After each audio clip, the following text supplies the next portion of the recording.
Miyamoto Musashi, the Ming Dynasty, gunpowder, fireworks, the Great Wall, paper, money.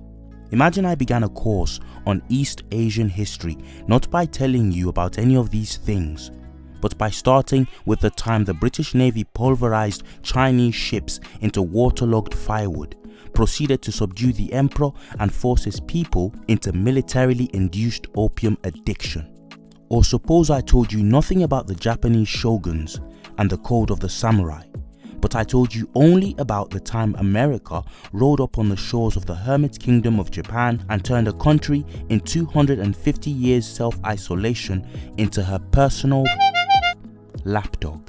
Or say I told you all about the wandering herders of Mongolia, their ramshackle and makeshift dwellings and their primitive Stone Age existence today, but forgot to mention that the largest land empire ever known to man was brought about by their ancestors, from Genghis to Kublai Khan.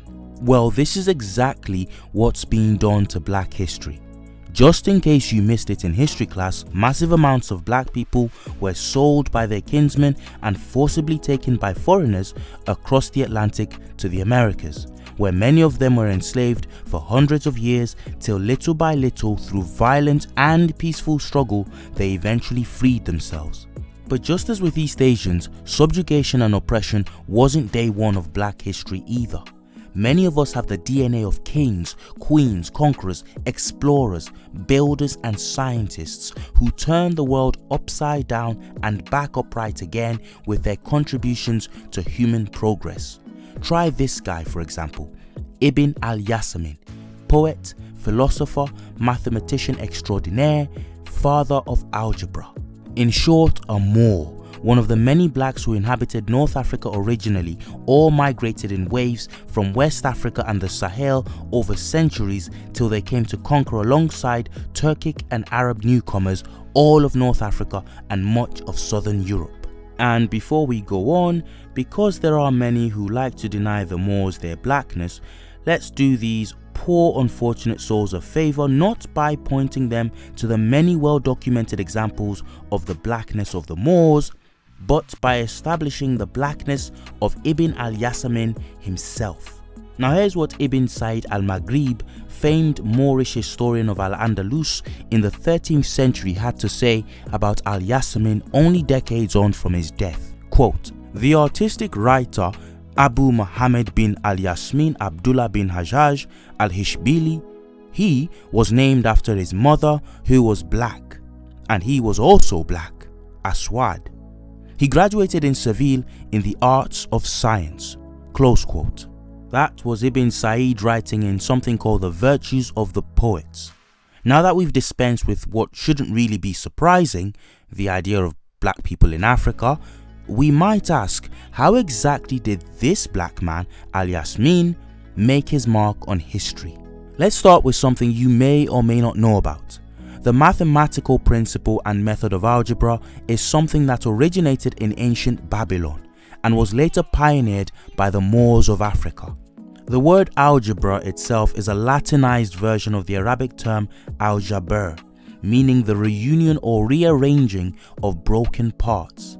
This word itself comes from the practice of bone setting, an ancient chiropractic practice of skillfully but never painlessly massaging dislocated or disjointed bones into their proper place. Interesting side note, it's why you'll see this red and white rotating design outside many modern barbers. It's a throwback to the Moors' practice in early medieval Spain of surgical joint and bone treatment, dentistry and simple hair cutting. Many who engaged in any one of these often did the rest, and thus the white came to represent bones and the red, well, like I said, never painless.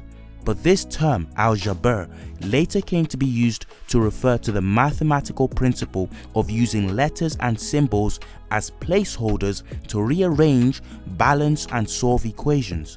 The Moors were innovators of this before Oxford, Cambridge or Harvard were even a dream, and Al-Yasamin, the Black Moor, was one of these pioneers. Here's how. Although we know little of his upbringing, we know that sometime in the 1100s, Al-Yasamin studied maths, philosophy, astronomy, and the liberal arts in Al-Ishbili, that's modern-day Seville in Spain. His teachers were the great and the good of the Moorish world, and demonstrating great intellect under their tutelage, Ibn Yasamin soon became known in the Almohad royal court. Chroniclers of his time indicate he was a close confidant of Caliph al-Mansur, being granted an audience with the king and his son on several occasions. According to Dr. Ahmed Djebbar, it seems that, quote, the first elements of symbolism for expressing objects and mathematical operations emerged in the environment of Seville mathematicians in the 12th century. In algebra, only the letters of the alphabet are used to designate the unknown. The first known appearance of this symbolism is in the book of Fertilization of Minds by Ibn al-Yasamin, but it is from the 14th century that its use seems to become generalized in the manuals of computation, as shown by the works of Ibn Ghazi circa 1513, Ibn Kunfud circa 1407, and Al-Khalasadi circa 1486. So you heard it here first. Ibn al-Yasamin's work, Talqi al-Afkar bi Rushum Huruf al-Djebbar, in English, the fertilization of thoughts with the help of dust letters, is the earliest known example of using letters as symbols in the practice of algebra. But Ibn Yasamin's uniqueness doesn't end there. He's actually perhaps more known for the fact that he put his knowledge and love of maths into lyric, writing 3 urjuza, or poems, the first one on roots, the second on the double force position method, and the most famous one on algebra. Professor Abdul Jouad of the University of Tunisia says that this form of poetry, urjuza, had essentially one function, that of memorization, and was, quote, used by students who had already studied a subject in detail and who wished to learn a summary of the most essential rules by heart, close quote. So effectively, Al-Yasamin turned mathematical and algebraic principles into rap lyrics. Tell me the Moors went black again and I might just slap the taste out your mouth. Another expert and academic, Professor Abdalla Mohamad, writes that some of Ibn Yasamin's works were so significant to a period of scientific transition that they fed 3 distinct mathematical schools of thought. That of the East, most likely meaning India, that of Moorish Spain, and that of the Maghreb in North Africa. Mr. Abdalla Mohamad also writes that Al-Yasamin's work contains, quote, both the objects and the operations of algebra, which permits the writing and solution of equations or abstract manipulation of polynomials, whatever that means. The symbolism of Ibn al-Yasamin, writes the professor, were later, quote, found in the works of mathematicians of the 14th and 15th centuries. But algebra as a widely practiced mathematical principle would not take root in Europe until much later. We're talking about 300 years later, in the 1500s. So while Europeans were getting to grips with the concept of algebra, Dr. Abdul Jouad says that, quote, starting in the 13th century, Ibn al-Yasamin's poem on algebra became a prerequisite for students wishing to learn algebra. Commentaries of the poem flourished in North Africa and in Egypt, end quote.